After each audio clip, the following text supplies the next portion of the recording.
chaleureusement dans le nom précieux de notre Seigneur Jésus et nous vous invitons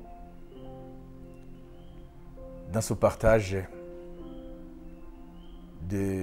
sur différents sujets choisis parce que pertinents par rapport à ce que l'on peut se poser comme question sur la vie, sur la mort, sur le pourquoi de ceci ou de cela. Dans notre émission précédente, nous avons pu partager avec vous sur le thème de la mort, ce qu'est la mort, ce que les scientifiques disent sur la mort, mais aussi ce que la Bible dit sur la mort. Donc nous avions eu un temps très béni dans le partage de ce sujet, qui est un sujet qui regarde tout le monde, parce que nous savons que chaque homme, à un certain moment de sa vie, sera appelé à quitter ce monde. La question, c'est de savoir quand et comment. Mais mourir, c'est un phénomène ou un fait personnel, ça veut dire ça touche chacun d'entre nous. Alors, comme nous l'avions souligné dans notre émission passée, nous ne pouvons pas aborder le sujet de la mort sans aussi parler de la vie. Parce qu'on meurt parce qu'on a vécu. Alors aujourd'hui, le thème de notre émission, Source de vie, c'est justement le thème de la vie. Comme la mort, jusqu'à aujourd'hui, est un mystère pour les sciences, mais aussi la vie aussi demeure un mystère, comme nous allons le voir. Donc, la science, jusqu'à aujourd'hui, ne parvient pas à définir exactement ce qu'est la mort, mais aussi, elle ne parvient pas encore à définir ou à fixer ou à délimiter les contours du concept de vie. Alors, qu'est-ce que c'est la vie? Qu'est-ce que la vie? Quelle est l'origine de la vie? Cette question continue de mystifier et de passionner penseurs et scientifiques. Donc, c'est un sujet qui regarde tous les domaines. Je vais d'abord commencer par citer Marie-Claude Bourdon. L'extrait de son article est le suivant. Pour savoir à quoi ressemblaient les tout premiers organismes vivants, les scientifiques sont dans le noir. Ça veut dire qu'ils ne parviennent pas à cerner véritablement l'origine de la vie. À quoi ressemblait la toute première forme de vie? Comment les éléments qui forment la vie, ça veut dire le carbone, l'hydrogène, l'oxygène, l'azote, se sont-ils assemblés pour former les premières cellules vivantes? C'est-à-dire, comment la matière inerte a pu donner naissance à la matière vivante? Quels ont été les facteurs déclencheurs de cet événement fondateur? S'est-il produit une seule fois? La même source de vie foisonna rapidement pour envahir toute la planète, ou plusieurs fois, la vie apparaissant successivement en de multiples foyers. Malgré les incroyables avancées de la science, il n'existait pas de réponse définitive à ces questions fondamentales. Chercher l'origine de la vie, c'est se demander d'où l'on vient. La question la plus essentielle qui soit. Vous comprenez? Ça veut dire, lorsqu'on veut remonter le temps jusqu'à l'origine de la vie, automatiquement surgit la question métaphysique de l'origine de l'homme. Pour enrichir notre réflexion, nous pouvons aussi citer Émile Rocher, Il écrit « La vie ». Quel vertige en ces 3 petites lettres, V-I-E. Quelle aventure surtout, la première de toutes, puisque toutes les autres procèdent d'elle. Tout découle de la vie. S'il n'y avait pas de vie, on ne serait pas là. Il n'y aurait pas d'histoire. Puisqu'avec elle, avec la vie, l'inanimé s'est animé. Donc la matière inerte s'est animée, dessinant une frontière ultime et inédite entre l'inerte et le vivant. Simple, mais seulement sur le papier. C'est-à-dire, sur le papier, nous pouvons dessiner la frontière entre ce qui est inanimé et ce qui est animé. Mais lorsque nous entrons philosophiquement dans cette question, dans cette problématique, alors nos frontières se distampent. On ne voit pas de frontières. Comment la matière inerte est devenue ou a donné naissance à la matière vivante? Car l'existence des murs entre vivants et non-vivants confronte la science à un abîme de perplexité.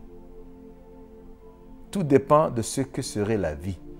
Et les biologistes prudents se sont rarement risqués à la définir. Vous voyez, la biologie, c'est la science de la vie. Même les biologistes sont prudents pour essayer de définir la vie. Continuons maintenant dans nos citations. Citons aussi Anne de Bloise. Qu'est-ce qu'elle dit?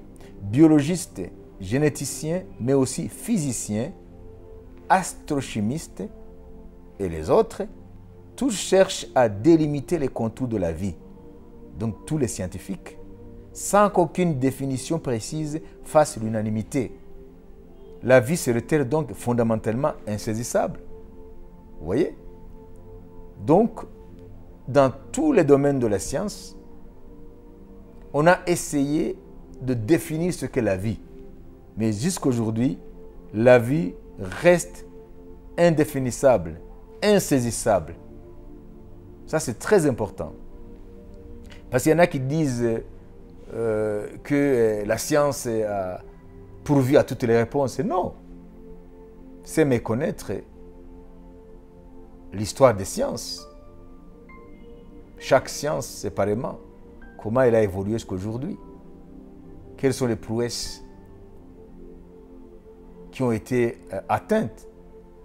Alors vous comprenez que toutes les sciences sont unanimes devant le mystère de la vie. Ça veut dire que la vie est insaisissable. On ne parvient pas à la cerner, à la définir. Alors, voyons maintenant aussi une autre source pour essayer de voir si celle-ci nous a donné des réponses sur lesquelles nous pouvons nous appuyer. Ça veut dire une source qui nous donne des certitudes. C'est la Bible. Qu'est-ce que la Bible dit sur l'origine de la vie? Lorsque nous ouvrons notre Bible, dans le premier livre de la Bible, ça veut dire la Genèse, au premier chapitre, la Genèse nous relate l'origine de la vie et de l'homme. Nous n'avons pas le temps de lire tout le chapitre de la Genèse, mais il y a un mot qui revient plusieurs fois dans ce chapitre qui parle de la création, l'origine de l'univers, mais aussi l'origine de la vie, l'origine de l'homme. L'origine de tout ce qui vit, tous les êtres vivants, et comme chef-d'œuvre de cette création de Dieu, parce que la Genèse affirme que tout a été créé par Dieu, alors l'homme étant le chef-d'œuvre de la création de Dieu. Lisons seulement dans le livre de la Genèse, au chapitre 1er, verset 21, il est écrit « Dieu créa les grands poissons et tous les animaux vivants qui se meuvent, et que les eaux produisent en abondance selon leur espèce. Il créa aussi tout oiseau ailé selon son espèce. Dieu vit que cela était bon. » Lorsque nous lisons le premier chapitre de la Genèse, il y a un mot qui revient chaque fois que Dieu crée, c'est selon leur espèce. Dieu créa tous les oiseaux selon leur espèce. Dieu créa la végétation, les arbres, etc., selon leur espèce. Dieu créa les animaux selon leur espèce. Alors, cette expression selon leur espèce, chacune des créations de Dieu selon du vivant, ici nous sommes dans le monde du vivant, selon son espèce. Aujourd'hui, nous pouvons dire, avec les progrès de la génétique, que chaque espèce a son ADN. Parce qu'aujourd'hui, nous savons déjà que chaque être vivant possède un code génétique qui lui est propre. Cela confirme ce que la Bible dit, que Dieu a créé chaque chose dans le monde du vivant selon son espèce ou selon son ADN, c'est-à-dire le code génétique. C'est pour cela que un manguier ne pourra jamais produire un citronnier, à part les sélections artificielles que l'homme peut faire dans la manipulation génétique, mais naturellement, chaque être vivant produit toujours un autre être vivant selon la même espèce. C'est pour cela que nous ne verrons jamais un grain de haricot produire du riz, par exemple. C'est ce que la Bible dit. Donc la génétique a confirmé cette expression venue de la bouche même de Dieu, que Dieu a créé, a ordonné que chaque être vivant produise un autre être vivant, sa progéniture, sa descendance selon son espèce. Une vache ne produira jamais un cheval. Je dis dans le processus naturel. Alors, voyons d'abord ce que le dictionnaire Larousse donne comme définition du concept espèce. Espèce, c'est l'ensemble d'individus, animaux ou végétaux, vivants ou fossiles, ça veut dire des espèces qui sont mortes il y a plusieurs années, qui existent aujourd'hui sous forme de fossiles ou des restes ou des vestiges, à la fois semblables par leur forme adulte et embryonnaire et par leur génotype, c'est-à-dire le patrimoine génétique, le gène, l'ADN même, vivant au contact les uns des autres, s'accouplant exclusivement les uns aux autres et demeurant indéfiniment féconds entre eux. Ça veut dire l'espèce, c'est l'ensemble d'individus, animaux ou végétaux, vivants ou fossiles, qui sont encore vivants ou fossiles, à la fois semblables par leur forme adulte et embryonnaire, ça veut dire avant la naissance, de la conception, et par leur génotype, vivant au contact les uns des autres, s'accouplant exclusivement les uns aux autres et demeurant indéfiniment féconds entre eux. Vous voyez que l'espèce est définie comme l'ensemble d'individus qui ont le même génotype. C'est pour cela qu'un cheval mettra toujours bas un cheval. Pour préserver l'espèce.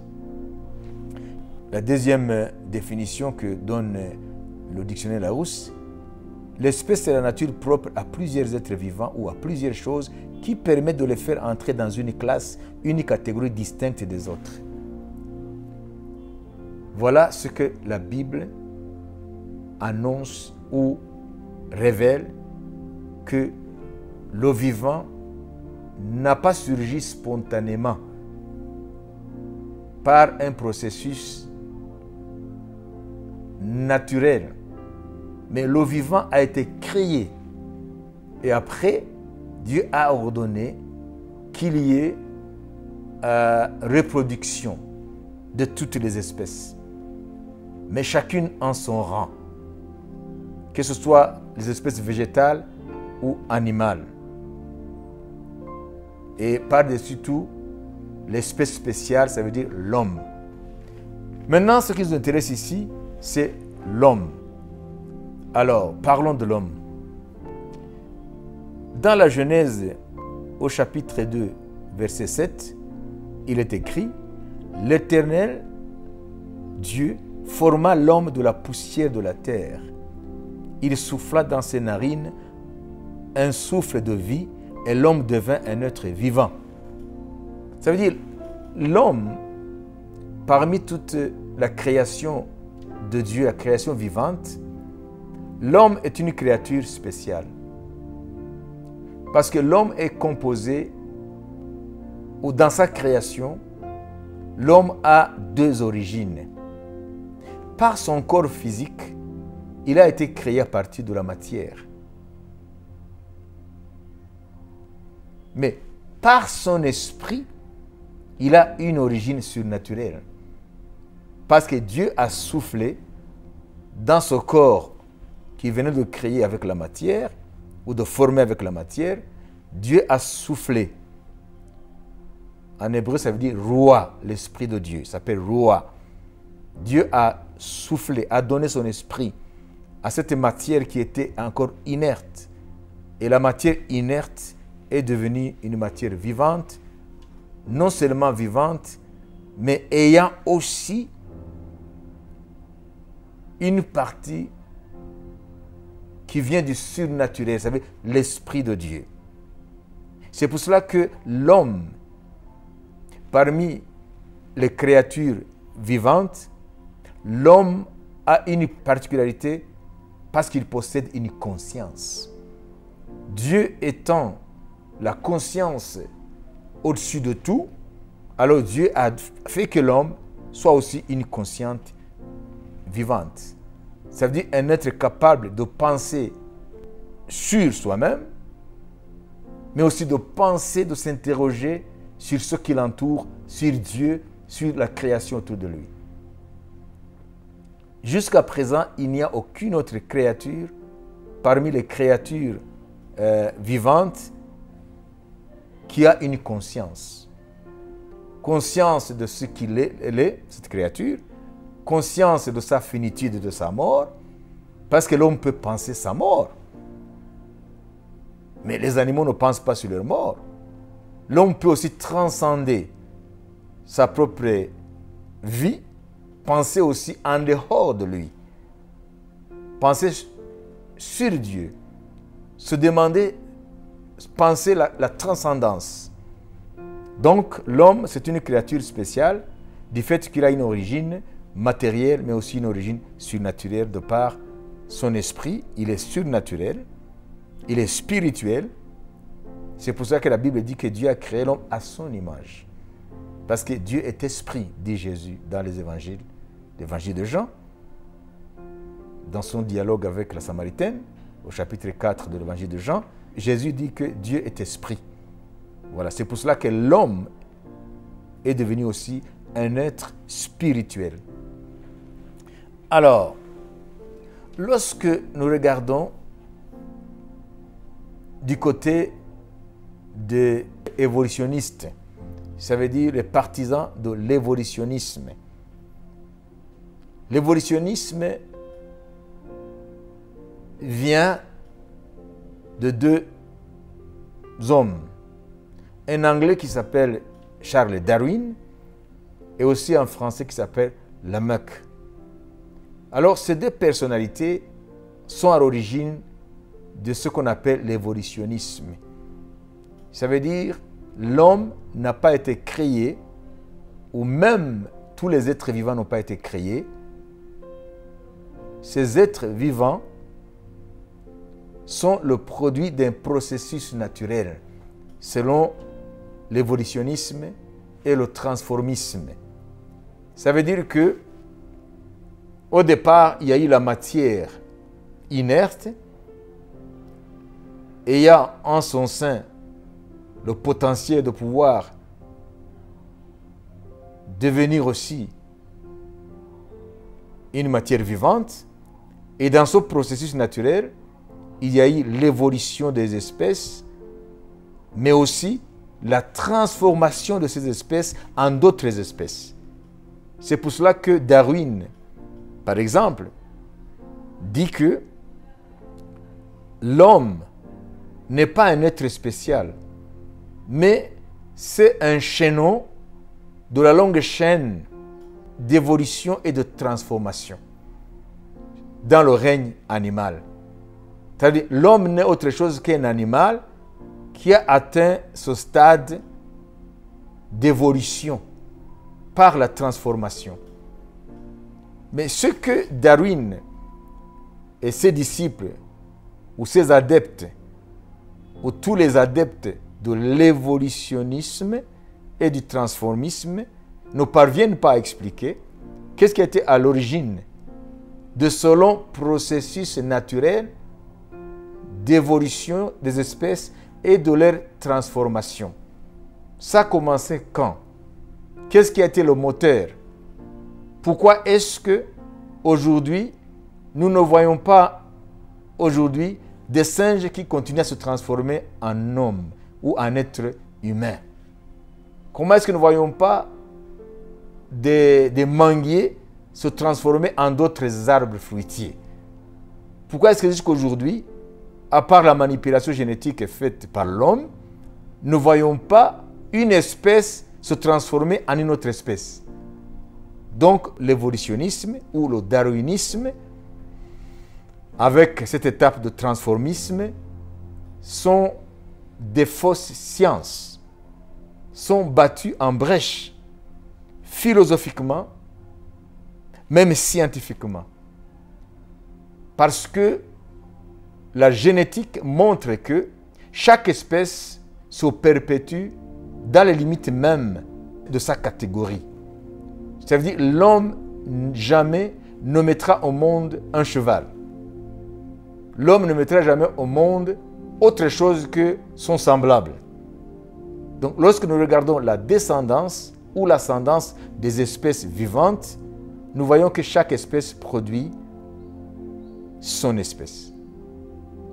Donc j'aimerais simplement souligner la défaillance de cette science qu'on peut qualifier de fausse science, d'évolution et de transformation, parce que les faits montrent que cela ne cadre pas ni avec la logique scientifique, mais aussi ne cadre pas avec la pensée philosophique sur la création, précisément sur le vivant. Alors, en guise de conclusion, j'aimerais citer une parole de Jésus dans l'évangile de Jean chapitre 6 au verset 63.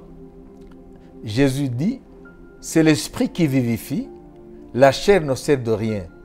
Les paroles que je vous ai dites sont esprit et vie. » Ici, Jésus dit que l'homme n'est pas que la chair. L'homme n'est pas que un agrégat d'atomes et de molécules. L'homme est plus que la matière. Il dit que c'est l'esprit qui vivifie la matière. C'est l'esprit qui donne à l'homme son identité, sa démarcation par rapport à la création, par rapport aux autres espèces vivantes. Et ce qu'il faut souligner, c'est que la vie qui aujourd'hui continue à être un mystère pour les scientifiques, parce que les scientifiques écartent dans leurs recherches l'hypothèse de la création, donc ils butent toujours sur un mur, parce que la Bible affirme, ces premiers versets, la certitude de la création. Et lorsqu'on s'écarte de cette création, de cette possibilité de création, là, absolument, on bute sur un mur infranchissable. Ça veut dire, écarter Dieu, l'homme va tout droit dans le mur. Écarter la réalité de Dieu, créateur, l'homme absolument doit foncer dans le mur.